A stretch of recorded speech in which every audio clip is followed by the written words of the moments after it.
بسم اللہ الرحمن الرحیم۔ فصل نمبر 5، روزہ رکھنا اور بھوکا رہنا۔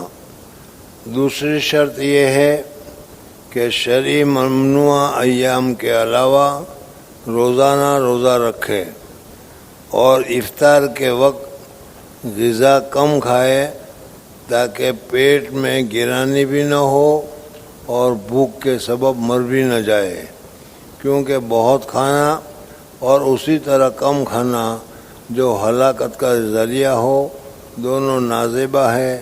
حق تعالیٰ فرماتا ہے کلوا واشربوا ولا تسرفوا انہ لا يحب المسرفین۔ مصنف رحمۃ اللہ تعالیٰ علیہ نے چند فصول ذکر کی تھے کہ تم لوگ جو اللہ تبارک و تعالیٰ کے ساتھ وصول کرنا چاہتے ہو، اللہ تبارک و تعالیٰ کی طرف چل رہے ہو، سالک ہو، اللہ تبارک و تعالیٰ کی محبت حاصل کرنا چاہتے ہو تو یہ کام کرنا پڑے گا۔ ان میں سے آج بتایا جا رہا ہے کہ تم کو پیٹ بھر کر کھانا مناسب نہیں ہے۔ اولاً تو روزہ رکھنا چاہیے اور روزہ میں بھی تمہیں کم غذا کھانی چاہیے۔ امام شیخ سعدی رحمۃ اللہ تعالیٰ علیہ نے گلستان بوستان میں اس مسئلے کے اوپر بہت ہی تفصیل کے ساتھ بحث کی ہے اور فرمایا ہے اندرون خالی دار، یعنی تمہارا جو پیٹ جو ہے اس کو خالی رکھو تا نور معرفت بینی، تاکہ معرفت کا نور تم دیکھ سکو۔ ہم لوگوں تو آنکھیں بند کر کے ہی کام کرتے ہیں، اس وجہ سے نور معرفت بہت کم نظر آتا ہے، لیکن پھر بھی جو مسئلہ ہے وہ اپنی جگہ پر ہے۔ اللہ تبارک و تعالیٰ نے بھی قرآن پاک میں فرمایا کلوا واشربوا ولا تسرفوا، کھاؤ پیو اور اسراف نہ کرو۔ کھانے پینے کی اجازت ہے اس لیے کہ اللہ تبارک و تعالیٰ نے ہمارے بدن کو ایسا بنایا ہے کہ جب تک اس کو کھانا اور پینا نہ ملتا رہے وہاں تک اس میں طاقت اور اس میں حیات اور اس میں زندگی وغیرہ باقی نہیں رہتی۔ دوسری جگہ ارشاد ہے یا ایھا الذین آمنوا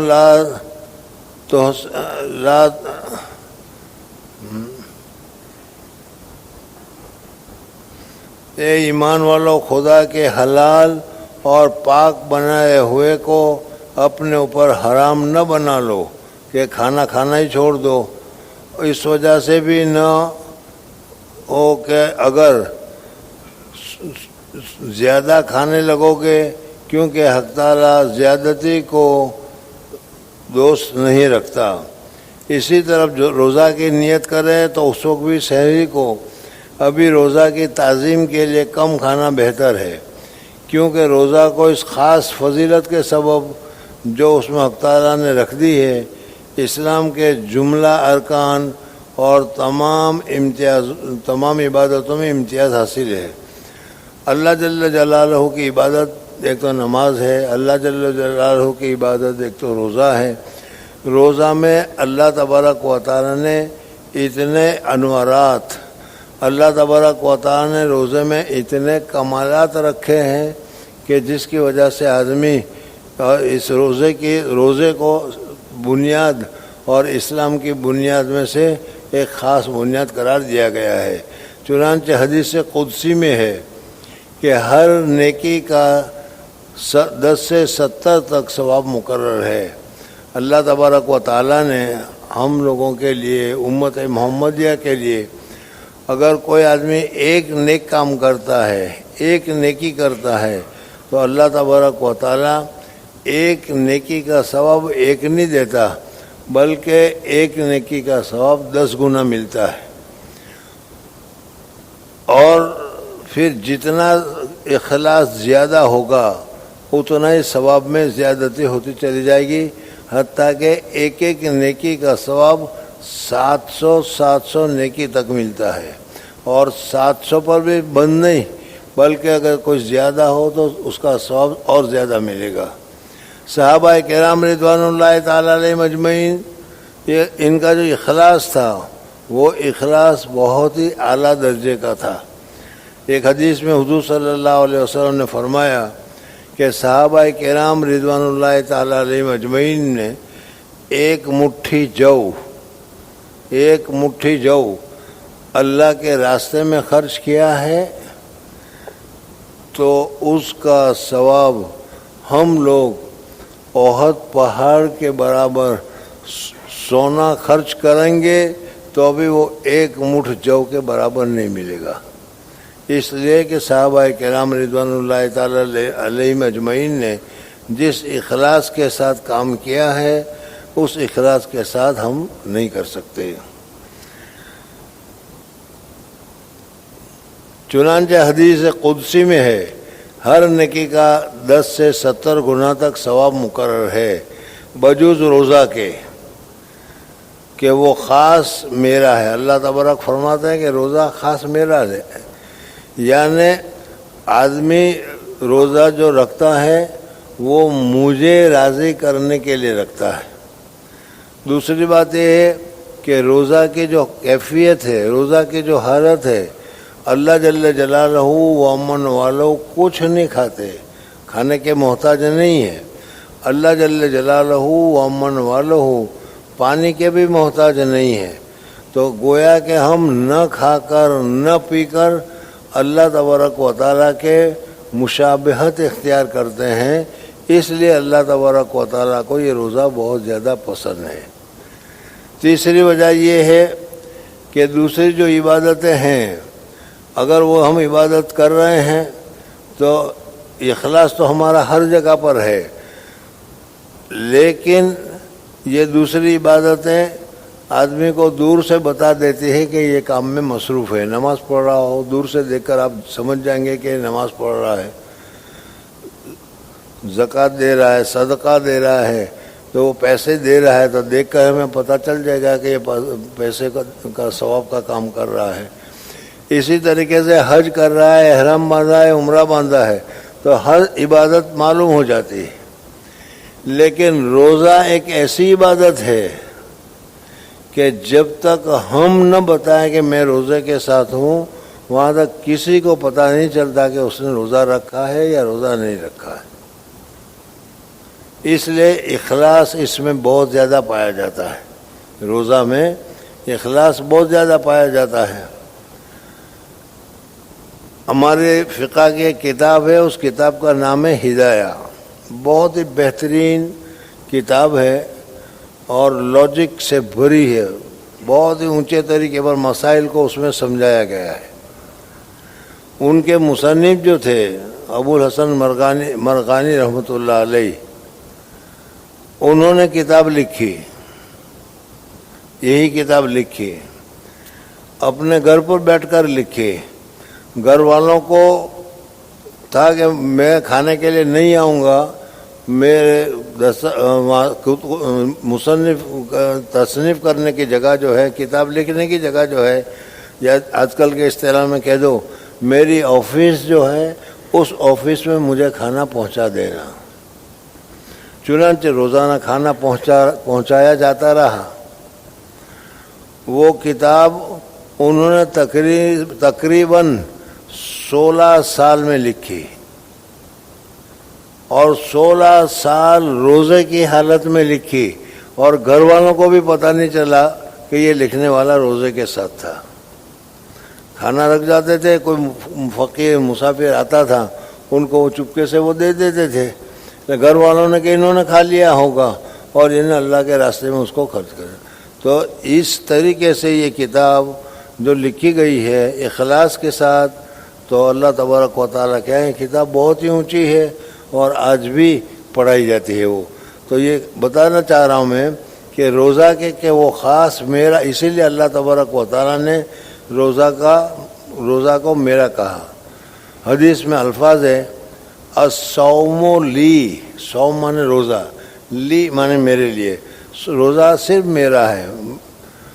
محدثین اس کا یہی وجہ بتاتے ہیں کہ روزہ میرا کا مطلب ایک تو یہ ہے کہ ہر چیز کا عبادت کا ثواب اللہ تبارک و تعالیٰ نے مقرر کر رکھا ہے، وہ فرشتے لکھ دیتے ہیں۔ 10 روپے دو تو اتنا ثواب، 50 روپے دو تو اتنا ثواب، سلام کرو تو اتنا ثواب، نماز پڑھو تو اتنا ثواب وغیرہ۔ ہر عبادت کا جو کام ہے اس کی لمٹ، اس کا حق اللہ تبارک و تعالیٰ نے فرشتوں کو بتا دیا ہے، اور وہ فرشتہ اتنا اس کا ثواب لکھ دیا کرتے ہیں۔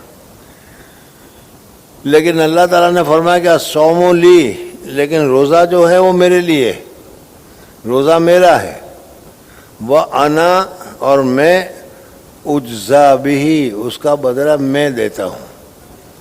یعنی اللہ تبارک و تعالیٰ نے روزے کا ثواب اپنے پاس رکھا ہے کہ میں روزے کا ثواب دیتا ہوں۔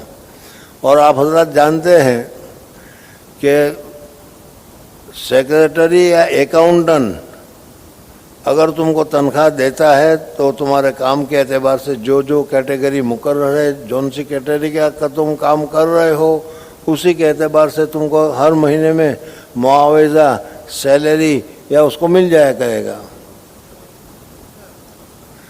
لیکن اگر باس، سیٹھ خود کسی چیز کو دیتا ہے تو اس صورت میں اس کے لیے کوئی قانونی اس کا خزانہ ہے، وہ جتنا چاہے دے، جتنا زیادہ چاہے دے۔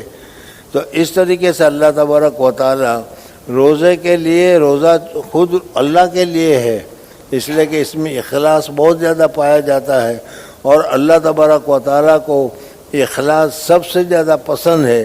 اس لیے اللہ تبارک و تعالیٰ روزے کا ثواب 1 گنا، 10 گنا، 700 گنا، 800 گنا نہیں، بلکہ اپنی طرف سے دیتا ہے، اور جب اپنی طرف سے دیتا ہے تو زیادہ ہی دیتا ہے۔ اور دوسرے الفاظ کے طریقے پر اس کو جو پڑھا جاتا ہے، مجہول جس کو ہم کہتے ہیں، وَالصَّوْمُ لِي وَأَنَا أُجْزَىٰ بِهِ، تو پھر اس کا مطلب کیا ہوگا کہ روزہ میرے لیے ہے اور روزے کے بدلے میں اپنے آپ کو روزہ رکھنے والے کو دے دیتا ہوں، وَأَنَا، اور میں دیا جاتا ہوں اس کے بدلے میں۔ یعنی روزہ تم نے رکھا، اللہ تبارک و تعالیٰ نے روزہ رکھنے کی وجہ سے اپنے آپ کو دے دیا، اپنی محبت کو دے دیا، اپنی معرفت کو دے دیا۔ اللہ نے جب اپنے آپ کو دے دیا تو پھر اللہ تبارک و تعالیٰ کی ساری نعمتیں تمہاری ہو گئی۔ تو روزہ کا بدلہ یہ ہوتا ہے۔ تو دو مطلب ہوئے کہ ایک تو ہے کہ ثواب میں ہی دوں گا، یعنی اس کے ثواب کی مقدار میں ہی جانتا ہوں، دوسروں کو معلوم نہیں، اور روزہ دار کے منہ کی بدبو خدا تعالیٰ کے نزدیک مشک سے بھی زیادہ خوشبودار ہے۔ فضائل رمضان میں بتایا تھا یہ عشق اور محبت کی وجہ سے ہے کہ اللہ تبارک و تعالیٰ کو روزہ دار جو ہے بھوکا رہنے کی وجہ سے اس کے پیٹ سے ایک بدبو نکلتی ہے۔ اللہ تعالیٰ طیب ہے، پاکیزہ ہے، بدبو اور گندگی پسند نہیں ہے، لیکن روزہ کی وجہ سے جو منہ بدبو نکلتی ہے، اللہ تبارک و تعالیٰ کو وہ عشق سے زیادہ، وہ مشک سے زیادہ پسندیدہ ہے۔ حضور اقدس صلی اللہ علیہ وسلم نے روزہ کو ڈھال فرمایا ہے، الصوم جنتن، صوم ایک ڈھال ہے۔ شیطان حملہ کرتا ہے، دشمن حملہ کرتا ہے تو تم ڈھال سامنے کر دیتے ہو تو اس کا حملہ ڈھال پر ہو جاتا ہے، تمہاری حفاظت ہو جاتی ہے۔ تو اسی طریقے سے جب تم نے روزہ رکھا تو روزہ رکھنے کی وجہ سے تم گویا کہ تم نے ایک ڈھال کا استعمال کر لیا۔ اب شیطان کتنے ہی گناہ کے کام کرانا چاہے گا، لیکن اس روزہ کے سبب سے تم کام نہیں کرو گے۔ یہ بھی ایک بہت بہترین بات ہے، مسئلہ ہے، فضائل رمضان میں تمہارے سامنے آیا تھا کہ آدمی جتنا زیادہ نفس کو کھلائے گا، جتنا زیادہ نفس کو پلائے گا، نفس یہ نہیں کہے گا کہ بس کرو اب، بلکہ وہ مانگتا ہی رہے گا، مانگتا ہی رہے گا، اچھے سے اچھی چیز مانگتا رہے گا کہ اور لاؤ اور لاؤ اور لاؤ۔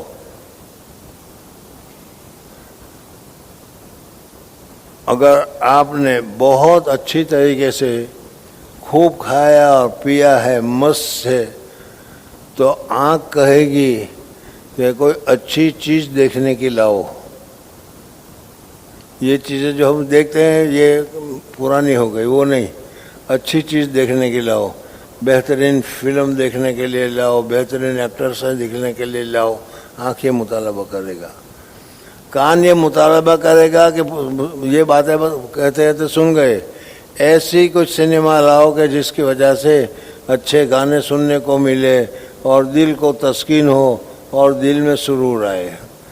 تو آنکھ بھی بھوکی بن جاتی ہے, کان بھی بھوکا بن جاتا ہے, پیٹ بھی بھوکا بن جاتا ہے, بلکہ بدن کا ہر عضو بھوکا بن جاتا ہے. اور آدمی جب نفس کو بھوکا رکھتا ہے, آدمی جب نفس کو بھوکا رکھتا ہے تو یہ تمام کے تمام جو نفس کے اعضاء ہیں وہ سیر ہو جاتے ہیں. بہت زیادہ روزہ لگا ہوا ہو, بہت زیادہ روزہ لگا ہوا ہو, اور اس آدمی کو کہو کہ بھائی ذرا میرے ساتھ بات کرو نا, میں تم سے بات کرنا چاہتا ہوں, اور وہ بات کرنے والا اس کا محبوب ہو, اس کی بیوی ہو, اس کا بچہ ہو, اس کا پسندیدہ ہو, تو ابھی کہے گا, کیا کہے گا, ابھی نہیں یار, ابھی چھوڑ دو, روزہ بہت لگا ہے, پھر بات کریں گے. تو بات کرنے کے لیے بھی تیار نہیں. یہی حال آنکھ ہے. آنکھ بھی کہے گی کہ میں ابھی کچھ دیکھنے کے لیے تیار نہیں, کچھ دیکھنا نہیں ہے. ارے بھائی روزہ بہت لگا ہے, چلو فیل لگا ہے, دیکھنے کے لیے چلتے ہیں. تو کہ روزہ بہت لگا ہے, مجھے کچھ دیکھنا نہیں ہے, میں نہیں چلتا. ہوتا ہے یا نہیں؟ یہی حال کان کا ہے. کہا کہ دیکھ میں ایک بات کہنا چاہتا ہوں, بہت اہم بات ہے, سن لے. کہا کہ مجھے روزہ آج اتنا لگا ہے کہ کچھ سننے کو جی نہیں چاہتا, غیبت بھی سننے کو جی نہیں چاہتی, اچھی بات بھی سننے کو جی نہیں چاہتا. تو اس وجہ سے شریعت نے روزہ رکھا ہے, اور روزہ کی وجہ سے آدمی بہت سارے گناہوں سے, بہت ساری بدعتوں سے, بہت ساری نافرمانیوں سے وہ بچ جاتا ہے. اس لیے حضور اقدس صلی اللہ علیہ وسلم نے روزے کو ڈھال فرمایا ہے. اور جو شخص نفس اور شیطان پر جہاد کرے گا, تم لوگ اللہ تبارک و تعالیٰ کی محبت کو حاصل کرنا چاہ رہے ہو, اللہ تبارک و تعالیٰ کی محبت شیطان کو بھی پسند نہیں. وہ تو اپنا کلمہ پڑھوائے گا, اللہ کا کلمہ کیوں پڑھواتا ہے؟ وہ اپنا کام کروائے گا, اللہ کا کلام کیوں نماز کیوں پڑھوائے گا؟ وہ تو تم کو کہے گا کہ مت پڑھو. تو نفس اور شیطان ہمیشہ اللہ تبارک و تعالیٰ کے خلاف کام کرنے کے اوپر تیار کرتا ہے. اس کے لیے ڈھال کا ہونا ضروری ہے تاکہ شیطان کا تیر نہ کھائے. اس لیے کہ بھرنے میں بنی آدم کے پیٹ بھرنے سے زیادہ بدتر کوئی چیز نہیں. حدیث پاک میں فرمایا گیا ہے کہ بھرنے کی جو چیزیں ہیں ان میں ایک پیٹ بھی ہے. تو بنو آدم کا جو پیٹ ہے, انسان کا پیٹ ہے, اس کو تم جتنا زیادہ بھرو گے, پیٹ جتنا زیادہ بھرو گے, اتنا اعضاء, جتنے بھی اعضاء ہے وہ سب کے سب اعضاء بھوکے ہوں گے, کم ہوں گے. زیادہ کھا لیا ہے تو پھر اب تمہاری آنکھوں کو کچھ اچھی چیز دیکھنے کے لیے چاہے, زیادہ کھا لیا ہے, پیٹ بھرا ہوا ہے تو کچھ اچھی چیز سننے کے لیے, کسی سے اچھی چیز سننے کے لیے چاہے, گناہ کرنے کے لیے چاہے, ہاتھ بھی کسی اچھی چیز کو چھونے کے لیے چاہے. لیکن اگر پیٹ بھوکا ہے تو اعضاء سارے کے سارے سیر ہو جائیں گے. ایسا کوئی بھی عضو کام کرنے کے لیے تیار نہیں, دیکھنے کے لیے تیار نہیں, سننے کے لیے تیار نہیں. کیونکہ شہوت اور حرص اور کینہ وغیرہ کی ساری بلائیں پیٹ بھرنے کی وجہ سے ہوتی ہے. اس وجہ سے پیٹ کو زیادہ بھرنے کی ضرورت نہیں ہے. بس آدمی کو چند لقموں کی جن سے اس کی کمر سیدھی رہے کافی ہے. چنانچہ عیسیٰ علیہ السلام نے حواریوں کو فرمایا تھا, اپنے پیٹوں کو بھوکا رکھا کرو اور اپنے جگروں کو, کلیجی کو, جگروں کو پیاسا رکھا کرو, اور اپنے بدن کو سطر کے علاوہ ننگا رکھا کرو, تاکہ اس قابل بنو کہ اپنے رب کو اپنے دلوں سے دیکھ سکو۔ اگر یہ کیا جائے گا تو پھر دل سے اللہ تبارک و تعالیٰ کی توجہ ہوگی، دل سے اللہ تبارک و تعالیٰ کی طرف دھیان ہوگا، اور اللہ جل جلالہ کو تم اپنے دل سے پہچان سکو گے۔ ورنہ تو جتنا زیادہ کھاؤ گے، جتنا زیادہ مست رہو گے، اتنا ہی زیادہ نفس مست رہے گا، اور جتنا نفس مست رہے گا اتنا شیطان کو موقع ملے گا تم کو گمراہ کرنے کا۔ جب یہ بات سمجھ میں آ گئی ہے تو اب ایک دوسری بات آگے بتا رہے ہیں کہ بھوکا رہنے کا مطلب کیا ہے۔ امام غزالی رحمۃ اللہ تعالی علیہ نے احیاء العلوم میں فرمایا ہے کہ سب چیزوں میں اہم مقصود توسط اور اعتدال ہے۔ ہر چیز میں درمیانہ پن، نہ بہت زیادہ نہ بہت کم، بلکہ درمیانہ پن رکھنا یہ اعتدال ہے، کیونکہ سب کاموں میں بہتر درمیانی درجہ کا ہونا مسلم ہے، اور دونوں کنارے افراد بھی اور تفرید بھی، ایک تو بہت زیادہ دور اور ایک بہت زیادہ قریب، افراد بھی اور تفرید بھی بری چیز ہے۔ اور بھوک کی فضیلتوں کے متعلق جو ہم نے بیان کیا ہے، اس سے وہم ہوتا ہے کہ شاید افراد اور کمال درجہ کا بھوکا رہنا مراد ہو، حالانکہ ایسا ہرگز نہیں ہے۔ ابھی کہا نا ذرا پیٹ بھوکا رکھنا چاہیے، تو اس کا معنی ہے کہ پیٹ کو بالکل خالی رکھو، کچھ نہ کھلاؤ، پاؤ روٹی بھی نہ کھلاؤ، ایک کپ چائے بھی نہ پلاؤ۔ کہتے ہیں کہ یہ مطلب نہیں ہے، بلکہ کیا ہے، بھوک کی فضیلت کے متعلق جو کچھ ہم نے بیان کیا ہے، اس سے وہم ہوتا ہے کہ شاید افراد یعنی بہت کھانا اور کمال درجے کا بھوکا رہنا مراد ہو، حالانکہ ایسا ہرگز نہیں ہے، بلکہ اس کی وجہ یہ ہے کہ شریعت کے امر میں حکمت الہی اس طریقے سے واقع ہوئی ہے، جو چیز ایسی ہو کہ طبیعت اس کی نہایت درجہ خواہش مند ہو اور وہ شے موجب فساد ہو، تو شریعت میں اتنا مبالغہ کرتی ہے کہ انجان کو یوں لگے، یوں گمان ہونے لگتا ہے کہ یہ بالکل طبیعت کے خلاف کام مراد ہے۔ مصنف رحمۃ اللہ علیہ فرماتے ہیں کہ اگر کوئی کام ایسا ہو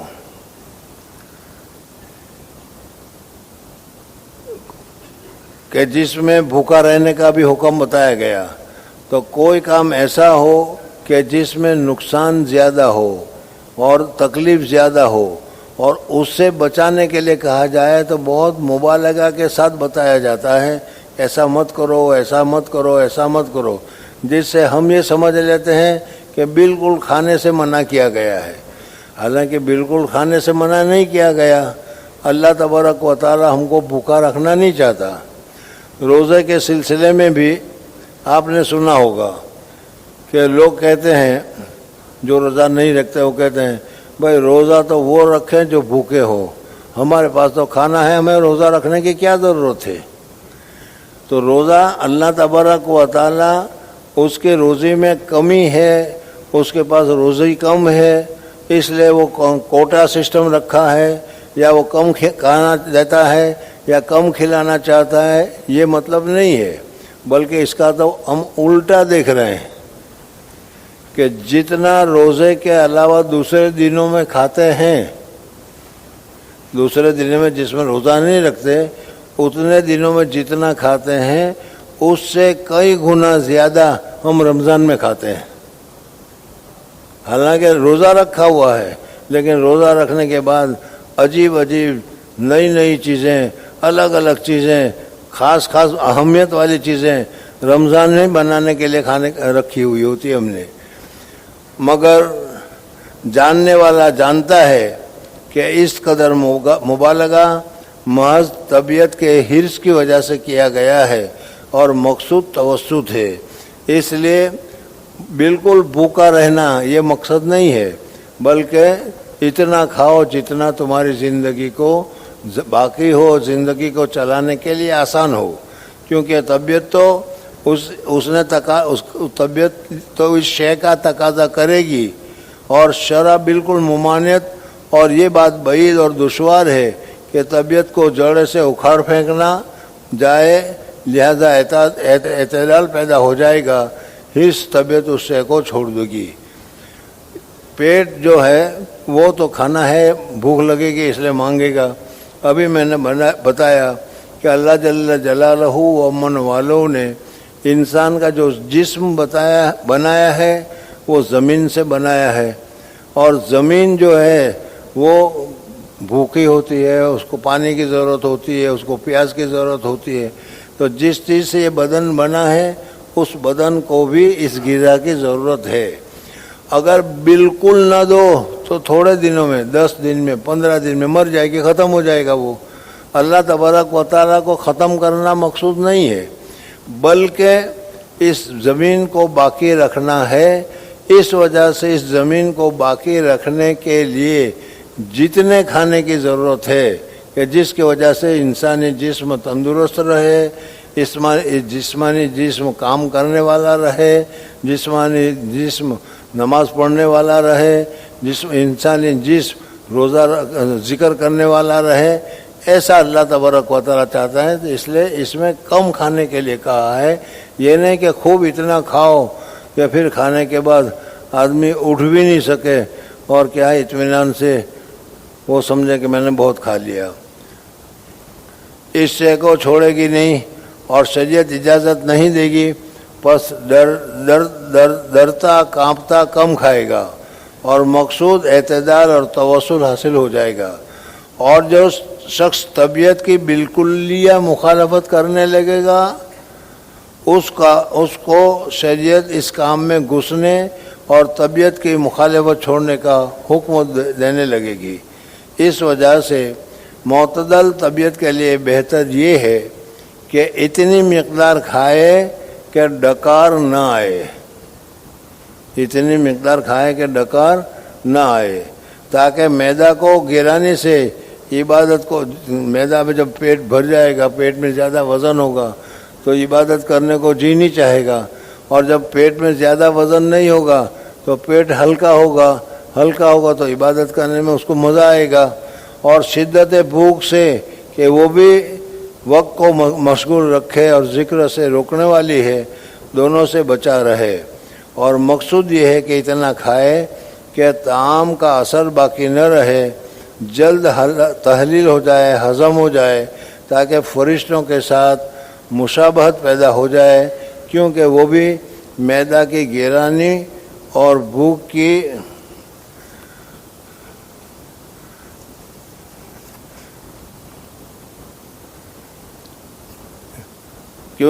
فرشتے بھی معدہ کی گرانی اور بھوک کی پریشانیوں میں نہیں ہے۔ فرشتوں کو بھی اللہ تبارک و تعالیٰ نے کھانے کا محتاج نہیں کیا، اس وجہ سے وہ بغیر کھائے پیے وہ کام کر رہے ہیں۔ تو جس طریقے سے وہ بغیر کھائے پیے کام کر رہے ہیں، اور ہمارا جسم تو کھائے پیے بغیر کام نہیں کر سکتا، اس لیے جسم کو باقی رکھنے کے لیے جتنے پیٹرول کی ضرورت ہے، جسم کو باقی رکھنے کے لیے جتنے پانی کی ضرورت ہے، جسم کو باقی رکھنے کے لیے جتنے خوراک کی ضرورت ہے، اتنا خوراک تو شریعت دینے کے لیے کہتی ہی ہے۔ اور اگر کوئی آدمی، آج کل جو بھوک ہڑتال کا بھی ایک مسئلہ چل رہا ہے، لوگ کرتے ہیں نا بھوک ہڑتال، خاص کر سے ہمارے لیڈر بہت سارے بھوک ہڑتال کرتے ہیں، پتہ نہیں کرتے ہیں کہ نہیں، لیکن کہتے ہیں کہ بھوک ہڑتال کرتے ہیں۔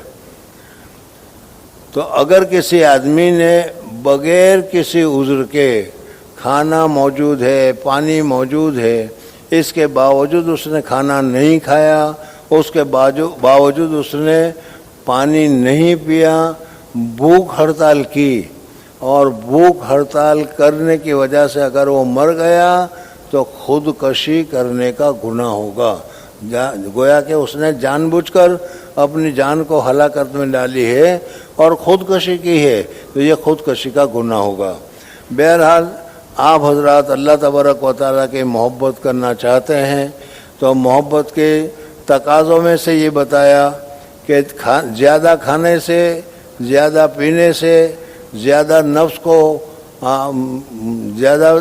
کو آباد کرنے سے آدمی گناہ کی طرف زیادہ متوجہ ہوتا ہے، اس وجہ سے درمیانی قسم کا کھانا کھانا چاہیے کہ جس کی وجہ سے تمہارا جسم ہلکا بھی رہے اور عبادت کی طرف متوجہ بھی رہے اور عبادت کرتا رہے۔ اللہ جل جلالہ و من والہ ہمیں اس پر عمل کرنے کی سعادت اور توفیق نصیب فرمائے۔ سبحان اللہ و بحمدہ، سبحانک اللہم و بحمدک، نشہد ان لا الہ الا انت، نستغفرک و نتوب الیک۔ اللہم صلی علی سیدنا و شفیعنا و حبیبنا و سندنا و سیدنا و مولانا محمد وعلی آل سیدنا و نبینا مولانا محمد وبارک وسلم تسلیما کثیرا کثیرا کثیرا۔ یا اللہ ہمارے گناہوں کو معاف فرما۔ یا اللہ یہ بہت ہی مبارک عشرہ چل رہا ہے، یا اللہ یہ بہت ہی برکتوں والا عشرہ ہے، یا اللہ رمضان کا مہینہ کا یہ عشرہ بہت ہی زیادہ برکت والا ہے۔ یا اللہ اس کی برکتوں سے ہمیں خوب زیادہ سے زیادہ متمتع فرما۔ یا اللہ اس مہینے کی خوب برکتیں ہمیں نصیب فرما، اس مہینے کی اور اس عشرے کی خوب برکتیں ہمیں عطا فرما۔ لیلۃ القدر کی عبادت ہمیں نصیب فرما، لیلۃ القدر کی دعا ہمیں نصیب فرما، لیلۃ القدر کا ذکر اور تلاوت ہمیں نصیب فرما۔ تیرے محبوب اور مقرب بندوں میں ہمیں شامل فرما۔ نفس اور شیطان کی ہر شرار سے ہماری حفاظت فرما، ہر قسم کے گناہ سے بچنے کی ہمیں سعادت اور توفیق نصیب فرما۔ یا اللہ تیرے نیک بندوں میں ہمارا شمار فرما۔ یا اللہ محض اپنے فضل و کرم سے، محض اپنے لطف و کرم سے اس مہینے کو بہت ہی خوبی اور نیکیوں کے ساتھ گزارنے کی ہمیں سعادت اور توفیق نصیب فرما۔ وصلی اللہ تعالیٰ علی خیر خلقہ محمد وآلہ وصحبہ وبارک وسلم۔ سبحان ربک رب العزت عما یصفون وسلام علی المرسلین والحمد للہ رب العالمین برحمتک یا ارحم الراحمین۔